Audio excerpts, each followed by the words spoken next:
வணக்கம். நீங்கள் இணைந்திருப்பது சமூகத்தின் மதிய நேர பிரதான செய்திகளோடு இணைந்து கொள்ளும் நான் டொரின் பஸ்பராஜா. விரிவான செய்திகளுக்குள் செல்வதற்கு முன்னதாக முதலில் தலைப்புச் செய்திகள். ராஜபக்ஷக்களின் காலம் முடிந்துவிட்டது, செய்த தவறுகளுக்கு பதிலளிக்க தயாராகுங்கள், அரசு பதிலடி. அமைதிக்கான நடைபயணம் பௌத்த பிக்குகளுடன் வந்திறங்கிய அலோகா நாய். ஹெலிகாப்டரில் பரவும் அபாயம், பொதுமக்களுக்கு அவசர எச்சரிக்கை. கடும் காற்றுடன் பலத்த மழை, தூக்கி வீசப்பட்ட கூரைகள், வீடுகள், வர்த்தக நிலையங்கள் சேதம். மீண்டும் சிறைச்சாலைக்கு மாற்றப்பட்டார் பிள்ளையான். தனியார் வங்கி பெயரில் போலி இணையத்திலும் 10 லட்சம் மோசடி, இளைஞன் கைது. செம்மணி மனித புதைக்குழி பிரதேசத்தை பார்வையிடவுள்ள ஐரோப்பிய ஒன்றிய குழு. நண்பர்களுடன் நீராடிய இளைஞன் உயிரிழப்பு, முல்லைத்தீவில் துயர சம்பவம். இலங்கை திரும்ப விரும்புவோருக்கான ஒத்துழைப்புகளை துரிதப்படுத்துங்கள், இந்திய துணை ஜனாதிபதிக்கு தமிழரசுக் கட்சி கடிதம். மாலைத்தீவு கடல் எல்லையை கடக்கும் பலநாள் மீன்பிடி கலன்களுக்கு கடும் சட்டங்கள். அவை எமது தலைப்புச் செய்திகள். இனி தொடர்பான விரிவான செய்திகள். Fourth Monkey Connect coming soon. பொருளாதாரத்தை சீரழித்து ராஜபக்ஷக்கள் மீண்டும் ஆட்சியை கைப்பற்றப் போவதாக சூளுரைக்கின்றமை வேடிக்கையானது என்று அமைச்சர் பிமல் ரத்நாயக்க தெரிவித்தார். பத்ரமுல்லியில் உள்ள ஸ்ரீலங்கா பொதுஜன பெரமுனவின் தலைமையகத்தில் நேற்று நடைபெற்ற புத்தாண்டு நிகழ்வின் பின்னர் கருத்து தெரிவித்திருந்த முன்னாள் ஜனாதிபதி மஹிந்த ராஜபக்ஷ மீண்டும் ஆட்சியை கைப்பற்ற பாரிய திட்டத்துடன் களமிறங்குவோம் என்று குறிப்பிட்டிருந்தார். இதற்கு பதிலளிக்கும் போதே அமைச்சர் பிமல் ரத்நாயக்க மேற்கண்டவாறு குறிப்பிட்டார். அவர் மேலும் தெரிவிக்கையில், நாட்டின் தற்போதைய பொருளாதார சூழல் குறித்து மஹிந்த ராஜபக்ஷ கவலை வெளியிட்டிருப்பது வேடிக்கையானது. நாட்டை வங்குரோத்து நிலைக்கு தள்ளி மக்களின் எதிர்காலத்தை கேள்விக்குறியாக்கியவர்களே ராஜபக்ஷக்கள் தான். பொருளாதார சுமை குறித்து பேசுவதற்கு அவர்களுக்கு எந்தவிதமான தார்மீக உரிமையும் கிடையாது. பாரிய திட்டத்துடன் மீண்டும் ஆட்சியை கைப்பற்றுவோம் என கூறுவது பகற்கனவு காண்பதற்கு சமனாகும். மக்கள் அவர்களை ஏற்கனவே நிராகரித்து விட்டார்கள். இப்போது அவர்கள் கவலைப்பட வேண்டியது மீண்டும் அதிகாரத்திற்கு வருவது பற்றி அல்ல. கடந்த காலங்களில் மக்கள் சொத்துக்களை சூறையாடியமை மற்றும் இடம்பெற்று பாரிய ஊழல் மோசடிகளுக்கு சட்டத்தின் முன் இவ்வாறு பதிலளிக்கப் போகின்றோம் என்பது குறித்துத்தான் என்றார். புதிய ஆண்டில் அரசியல் மாற்றம் ஏற்படும் என மஹிந்த ராஜபக்ஷ கூறியிருப்பதை வழிமொழிந்த அமைச்சர், நிச்சயமாக அரசியல் மாற்றம் ஏற்படும். ஆனால் அது அவர்களை மீண்டும் ஆட்சியில் அமர்த்துவதற்காக அல்ல, மாறாக அவர்கள் உருவாக்கிய ஊழல் கலாச்சாரத்தை முற்றாக ஒழித்து முறையான ஜனநாயகத்தை நிலைநாட்டவே அந்த மாற்றம் அமையும். ராஜபக்ஷக்களின் அரசியல் சகாப்தம் இலங்கையில் முடிவுக்கு வந்துவிட்டது என்பதை அவர்கள் உணர வேண்டும் என்றார். வீட்டி கேஷ் அண்ட் கரி வீட்டி சூப்பர் ஸ்டோரின் கல்யாணி அன்னபூரணி பிராண்டில் அன்றாட வாழ்க்கையின் அனைத்து பொருட்களையும் ஒரே இடத்தில் பெற்றுக்கொள்ள வீட்டி கேஷ் அண்ட் கரி பாரிஸின் லாட்சப்பல். சமாதான நடைபயணத்திற்காக வியட்நாமிய வணக்கத்திற்குரிய பஞ்சாகர தேரர் தலைமையிலான 7 பௌத்த தேரர்கள் இன்று காலை இலங்கையை வந்தடைந்தனர். இந்த சமாதான நடைபயணத்திற்காக அலோகா என்ற நாயும் பாதுகாப்பாக இலங்கைக்கு அழைத்து வரப்பட்டுள்ளது. உலகெங்கிலும் பலரது கவனத்தை ஈர்த்துள்ள இந்த செல்ல பிராணியின் பாதுகாப்பு, சுகாதார மற்றும் நலன்புரி சேவைகளுக்காக விசேட திட்டம் ஒன்று நடைமுறைப்படுத்தப்பட்டுள்ளதாக தெரிவிக்கப்பட்டுள்ளது. சர்வதேச அளவில் புகழ்பெற்ற ஒர்க் ஃபார் பீஸ் சமாதான நடைபயண திட்டம் இன்று முதல் 28ஆம் தேதி வரை இலங்கையில் அரசு அனுசரணையுடன் நடத்த ஏற்பாடு செய்யப்பட்டுள்ளது.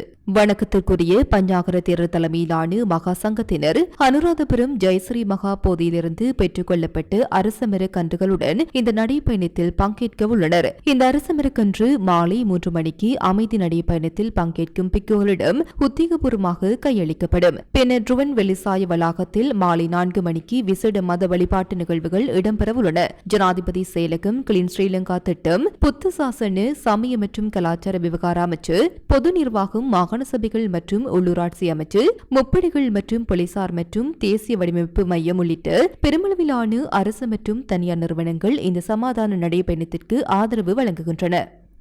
இதேவேளை நாட்டில் இன்று உத்தியோகபூர்வமாக ஆரம்பிக்கப்படவுள்ள அமைதிக்கான பாத யாத்திரைக்கு ஜனாதிபதி அனுரகுமார திசாநாயக்க தனது முழுமையான ஆதரவை தெரிவித்துள்ளார். இது தொடர்பில் ஜனாதிபதி எக்ஸ் சமூக ஊடகத்தில் வெளியிட்டுள்ள பதிவில், அனைத்து மக்களிடையேயும் விழிப்புணர்வு, அன்பு, ஒற்றுமை மற்றும் நல்லிணக்கத்தை ஊக்குவிக்கும் வகையில் இன்றைய தினம் ஆரம்பிக்கப்படும் நாடளாவிய அமைதி பாத யாத்திரையை ஆதரிப்பதில் நான் பெருமை கொள்கின்றேன் என குறிப்பிட்டுள்ளார். மேலும் தம்புள்ளையிலிருந்து புத்தரின் புனித பொருட்களையும் போதிமரக்கன்று ஒன்றையும் சுமந்து கொண்டு நாடு முழுவதும் மேற்கொள்ளப்படும் இந்த பயணத்தின் முக்கியத்துவத்தை சுட்டிக்காட்டிய அவர், இந்த புனித பயணத்தின் போது நமது பாரம்பரியத்தை வரையறுக்கும் அமைதி மற்றும் கருணையின் நிலையான மதிப்புகளை பற்றி சிந்திக்குமாறு அனைத்து இலங்கையர்களையும் நான் அழைக்கின்றேன் என்றும் தெரிவித்துள்ளார். புத்தாண்டு காலங்களில் நடத்தப்படும் பாரம்பரிய விளையாட்டுகளின் போது எலிக்காய்ச்சல் பரவும் அபாயம் அதிகரித்துள்ளதாக பொது சுகாதார பரிசோதகர்கள் எச்சரிக்கை விடுத்துள்ளனர்.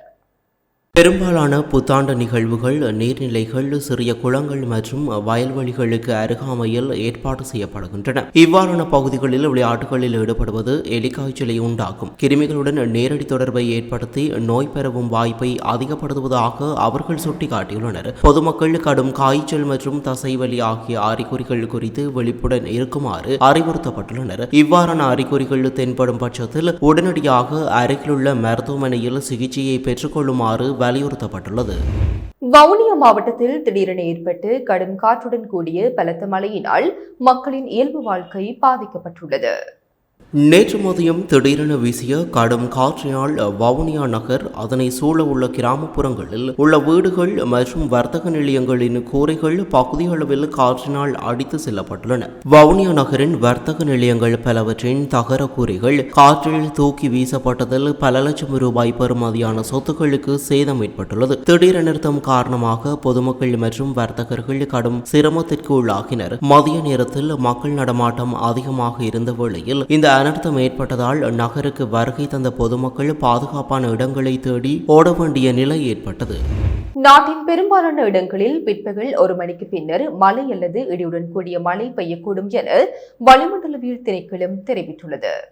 மத்திய சப்ரகமுவ, மேல் மற்றும் வடமேல் மாகாணங்களின் சில இடங்களிலும், அத்துடன் காலி, மாத்தறை மற்றும் அனுராதபுரம் மாவட்டங்களின் சில இடங்களிலும் 100 மில்லிமீட்டரிலும் கூடிய பலத்த மழை பெய்யக்கூடும். கண்டி, நுவரெலியா, மாத்தளை மற்றும் பதுளை மாவட்டங்கள் தவிர நாட்டின் ஏனைய பிராந்தியங்களில் அதிகரித்த வெப்பநிலை காணப்படும். வடக்கு, வடமத்திய, வடமேல் மற்றும் சப்ரகமுவ, கிழக்கு மற்றும் தென் மாகாணங்களிலும், மொனராகலை மாவட்டத்தின் சில இடங்களிலும் மனித உடலுக்கு உணரப்படும் வெப்பம் அவதானம் செலுத்த வேண்டிய மட்டத்தில் காணப்படலாம் என தெரிவிக்கப்பட்டுள்ளது. இதன்படி இது குறித்து அவதானம் செலுத்தி மனித ஆரோக்கியத்திற்கு ஏற்படக்கூடிய பாதிப்புகளை குறைத்துக் கொள்ள நடவடிக்கை எடுக்குமாறு அந்த திணைக்களம் பொதுமக்களிடம் கோரிக்கை விடுத்துள்ளது. மன்னர் தொடக்கம் கொழும்பு, காலி, ஹம்பாந்தோட்டை ஊடாக பொத்துவில் வரையான கரையோரத்திற்கு அப்பால் உள்ள கடல் பிராந்தியங்களின் பல இடங்களில் மழை அல்லது இடியுடன் கூடிய மழை பெய்யக்கூடும். கடல் பிராந்தியங்களில் மணத்தியாலத்திற்கு 20 தொடக்கம் 30 கிலோமீட்டர் வேகத்தில் மாறுபட்ட திசைகளில் இருந்து காற்று வீசும். நாட்டை சூழ உள்ள கடல் பிராந்தியங்கள் இடைக்கிடையே ஓரளவு கொந்தளிப்பாக காணப்படும். ஆனால் இடியுடன் கூடிய மழை பெய்கின்ற சந்தர்ப்பங்களில் பலத்த காற்று வீசுவதுடன் அவ்வேளைகளில் கடல் பிராந்தியங்கள் தற்காலிகமாக மிகவும் கொந்தளிப்பான நிலையில் காணப்படும். பலத்த காற்றும் மின்னல் தாக்கங்களும் ஏற்படக்கூடிய சந்தர்ப்பங்களில் பொதுமக்கள் அவதானத்துடன் செயற்படுமாறு கேட்டுக் கொள்ளப்படுகின்றனர்.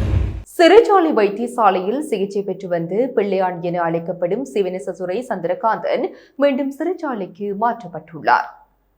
சிகிச்சையின் பின்னர் அவர் தற்போது வெலிசர கடற்படை தளத்தில் உள்ள சிறைக்கூடத்திற்கு அழைத்துச் செல்லப்பட்டு அங்கு விளக்கமறியலில் வைக்கப்பட்டுள்ளார். ஒரு கைதிக்கு வழங்கப்பட வேண்டிய அனைத்து அடிப்படை வசதிகளும் அவருக்கு வழங்கப்பட்டுள்ளதாக சிறைச்சாலை ஊடக பேச்சாளர் ஏசி கஜநாயக்க உறுதிப்படுத்தியுள்ளார். பிள்ளையானுக்கு ஏதேனும் விசேட தேவைகள் ஏற்படும் பட்சத்தில் அதனை அவர் முறையாக சிறைச்சாலைகள் அத்தியட்சகருக்கு அறிவிக்க வேண்டும் எனவும், அத்தகைய கோரிக்கைகள் சட்ட ரீதியாக பரிசீலிக்கப்பட்டு உரிய நடவடிக்கைகள் எடுக்கப்படும் எனவும் தெரிவிக்கப்பட்டுள்ளது. கிழக்கு பல்கலைக்கழகத்தின் முன்னாள் உபவேந்தர் ரவீந்திரநாத் சுப்பிரமணியம் கடத்தப்பட்டு கொலை செய்யப்பட்ட சம்பவம் தொடர்பான குற்றச்சாட்டின் கீழேயே பிள்ளையான் கைது செய்யப்பட்டார். இது தொடர்பான விசாரணைகளை தொடர்ந்து நீதிமன்ற உத்தரவின் அடிப்படையில் அவர் தற்போது விளக்கமறியலில் வைக்கப்பட்டுள்ளார் என்பது குறிப்பிடத்தக்கது. தனியார் வங்கி ஒன்றின் உத்தியோகபூர்வ இணையதளத்தை போன்று போலி இணையதளத்தை உருவாக்கி மோசடி செய்த குற்றச்சாட்டில் இளைஞர் ஒருவர் கரணி குற்றப்புலனாய்வு பிரிவினரால் கைது செய்யப்பட்டுள்ளார். 10,24,00,000 ரூபாய் பணம் இவ்வாறு மோசடி செய்யப்பட்டுள்ளது. கணனி குற்றப்புலனாய்வு பிரிவுக்கு கடந்த பிப்ரவரி 16ஆம் தேதி கிடைத்த முறைப்பாட்டிற்கு அமைய விசாரணைகள் ஆரம்பிக்கப்பட்டன. அதற்கமைய நேற்று திங்கட்கிழமை குறித்த சந்தேக நபர் கைது செய்யப்பட்டு வாரியப்புல போலீஸ் நிலையத்தில் ஒப்படைக்கப்பட்டுள்ளார். கைது செய்யப்பட்ட சந்தேக நபர் மினுவாங்குடை பகுதியைச் சேர்ந்த 22 வயதுடைய இளைஞர் என அடையாளம் காணப்பட்டுள்ளார். சந்தேக நபர் இன்று செவ்வாய்க்கிழமை குருநாகல் நீதவான் நீதிமன்றத்தில் ஆஜர்படுத்தப்பட உள்ளதுடன் இது சம்பவம் சம்பவம் தொடர்பில் கணினி குற்றப்புலனாய்வு பிரிவின் வடமேல் மாகாண பிரிவினர் மேலதிக விசாரணைகளை முன்னெடுத்து வருகின்றனர். நீண்ட காலமாக இழுபறியில் இருந்து செம்மணி மனித புதைக்குழி அகழ்வு பணிகளுக்கான நிதி ஒதுக்கீடு கிடைக்கப்பெற்றுள்ள நிலையில் ஐரோப்பிய ஒன்றிய குழுவினர் இன்று அகழ்வு தளத்தை நேரில் பார்வையிட உள்ளதாக தெரிவிக்கப்படுகின்றது. கடந்த ஏப்ரல் 7ஆம் தேதி இவ்வழக்கு விசாரணைக்கு வந்தபோது அகழ்வு பணிக்கான நிதி செலவினங்களுக்கு நீதி அமைச்சு அனுமதி வழங்காததால் பணிகள் தாமதமடைந்தன. எனினும் கடந்த வாரம் இதற்கான நீதி அமைச்சால் உத்தியோகபூர்வமாக விடுவிக்கப்பட்டுள்ளது. இது தொடர்பான முன்னேற்றங்கள் குறித்து ஆராய்வதற்காக இன்று யாழ்ப்பாணம் நீதவான் நீதிமன்றில் வழக்கு மீண்டும் விசாரணைக்கு எடுத்துக் கொள்ளப்பட உள்ளது. நிதி விடுவிக்கப்பட்டுள்ள நிலையில் திட்டமிட்டபடி எதிர்வரும் ஏப்ரல் 27ஆம் தேதி செம்மணி பகுதியில் அகழ்வு பணிகளை ஆரம்பிப்பது குறித்து இன்றைய நீதிமன்ற அமர்வில் இறுதி தீர்மானம் எட்டப்படும் என எதிர்பார்க்கப்படுகிறது. செம்மணி மனித புதைக்குழி அடையாளம் காணப்பட்ட சித்துப்பாத்தி இந்து மயான பகுதியை 4 அடங்கிய ஐரோப்பிய ஒன்றிய குழுவினர் இன்று நேரில் பார்வையிட உள்ளனர். இதற்கான அனுமதியை யாழ்ப்பாணம் நீதவான் நீதிமன்றம் ஏற்கனவே வழங்கியிருந்தது. சர்வதேச ரீதியில் அவதானிக்கப்படும் இந்த விவகாரத்தில் ஐரோப்பிய ஒன்றியத்தின் இந்த விஜயம் மிக முக்கியமானதாக கருதப்படுகிறது. முல்லைத்தீவு பொதுக்குடியிருப்பு பிரதேசத்திற்கு உட்பட்டு கள்ளியடி பகுதியில் உள்ள பேராற்றில் நண்பர்களுடன் நீராடிய இளைஞர் ஒருவர் நீரில் மூழ்கி உயிரிழந்துள்ளார். இந்த சம்பவம் நேற்று முன்தினம் மாலை இடம்பெற்றுள்ளது. புதுக்குடியிருப்பு 10ஆம் வட்டாரத்தினைச் சேர்ந்த 20 வயது இளைஞனே இவ்வாறு நீரில் மூழ்கி உயிரிழந்துள்ளார். உயிரிழந்தவரின் உடலம் புதுக்குடியிருப்பு ஆதார வைத்தியசாலையில் வைக்கப்பட்டுள்ளதுடன் சம்பவம் தொடர்பான விசாரணைகளை புதுக்குடியிருப்பு போலீசார் மேற்கொண்டு வருகின்றனர். இலங்கையில் வெயில் காலங்களில் நீர்நிலைகளில் ஏற்படும் உயிரிழப்புகள் ஒரு பாரிய சமூக பிரச்சினையாக உருவெடுத்துள்ளன. குறிப்பாக விடுமுறை காலங்களிலும் வறட்சியான காலநிலையிலும் இவ்வாறான அனர்த்தங்கள் அதிகம் நிகழ்கின்றன. அதிக வெயிலில் உடல் சூடாக இருக்கும் போது திடீரென குளிர்ந்த நீரில் இறங்கும் போது உடலில் தசைப்பிடிப்பு ஏற்படலாம். இது நீச்சல் தெரிந்தவர்களை கூட ஆபத்தில் தள்ளும். வெயிலினால் ஏற்படும் உடல் சோர்வுடன் நீந்தும் போது சீக்கிரம் களைப்பு ஏற்பட்டு நீரில் இருந்து வெளியேற முடியாமல் போகலாம். எனவே பொதுமக்கள் நீர்நிலைகளில் இறங்கும் போது மிகவும் அவதானத்துடன் செயல்படுமாறு சமூக ஆர்வலர்கள் கேட்டுக்கொண்டுள்ளனர். யாழ்ப்பாணத்தில் அதிஉயர்ந்த மற்றும் நவீன வசதிகளுடனான டில்கோ ப்ளூ ஓஷன் நிறுவனத்தின் மூலம் வழங்கும் யாழ் ராயல் பேலஸ். இலங்கை திரும்ப விரும்பும் அனைத்து அகதிகளுக்கும் இந்திய அரசு தரப்பில் மேற்கொள்ள வேண்டிய நடவடிக்கைகளை துரிதப்படுத்துமாறு இலங்கை தமிழரசுக் கட்சி இந்திய துணை ஜனாதிபதி ராதாகிருஷ்ணனிடத்தில் எழுத்து மூலம் கோரியுள்ளது. மயிலாடுதுறை ஆட்சியாளர் அலுவலகம் முன்பாக இந்தியாவில் 25 வருடங்களாக வாழ்ந்து வரும் 37 வயதான இளைஞர் ஒருவர் தன்னை சொந்த நாடான இலங்கைக்கு அனுப்பி வைக்குமாறு கோரி நேற்று முன்தினம் போராட்டத்தில் ஈடுபட்டிருந்தார். தமிழகத்தில் பல்வேறு அகதிகள் முகாம்களில் வசித்து வரும் தான் உரிய ஆவணங்கள் மற்றும் உரிமைகளின்றி அனாதை போல வாழ்வதாகவும் தன் சொந்த நாட்டிற்கு திரும்ப விரும்புவதாகவும் கண்ணீர் மல்க கோரிக்கை விடுத்துள்ளார். இதுவரை சுமார் 10 மாவட்ட ஆட்சியர் அலுவலகங்களில் மனு அளித்தும் நடவடிக்கை எடுக்கப்படாததால் விரக்தியில் தொடர் போராட்டத்தினை முன்னெடுக்க தீர்மானித்ததாகவும் குறிப்பிட்ட அவரை மயிலாடுதுறை ஆட்சி அலுவலர் அலுவலகத்தைச் சூழ பாதுகாப்பு பணியில் ஈடுபட்டிருந்த போலீசார் மாவட்ட ஆட்சியரின் நேர்முக உதவியாளரிடம் அழைத்துச் சென்று மனுவை கையளிப்பதற்கு உதவி அளித்தனர். இந்த விடயம் சம்பந்தமான காணொலிகள் சமூக ஊடகங்களில் பரவியதை அடுத்து இலங்கை தமிழரசுக் கட்சி அவ்விடயம் சம்பந்தமாக கவனத்தில் கொண்டதோடு உடனடியாக இந்திய துணை ஜனாதிபதியின் கவனத்துக்கும் கொண்டு செல்வதற்கான நடவடிக்கைகளை முன்னெடுத்திருந்தது. அந்த வகையில் இலங்கை தமிழரசுக் கட்சியின் பதில் பொதுச் செயலாளர் ஏஎம்ஏ சுமந்திரனால் இந்தியாவில் தங்கியிருக்கும் இலங்கை தமிழ் அகதிகள் எனும் தலைப்பில் அனுப்பி வைக்கப்பட்ட கடிதத்தில் இவரை போல திரும்பி வர விரும்பும் அனைவருக்கும் உங்களது அரசு தரப்பில் செய்ய வேண்டியவற்றை துரிதப்படுத்துமாறு தங்களை கேட்டுக்கொள்கிறோம் என்றுள்ளது. அரபிக்கடலில் மீன்பிடி நடவடிக்கைகளுக்காக புறப்பட்டு செல்லும் மற்றும் மீன்பிடி நடவடிக்கைகளை முடித்துக் கொண்டு மீண்டும் கரை திரும்பும் அனைத்து பலநாள் மீன்பிடி கலன்களும் மாலத்தீவின் பிரத்யேக பொருளாதார வலயத்தை கடக்கும் போது பின்பற்ற வேண்டிய புதிய நடைமுறைகளை கடத்தொழில் மற்றும் நீரியல் வள திணைக்களம் வெளியிட்டுள்ளது.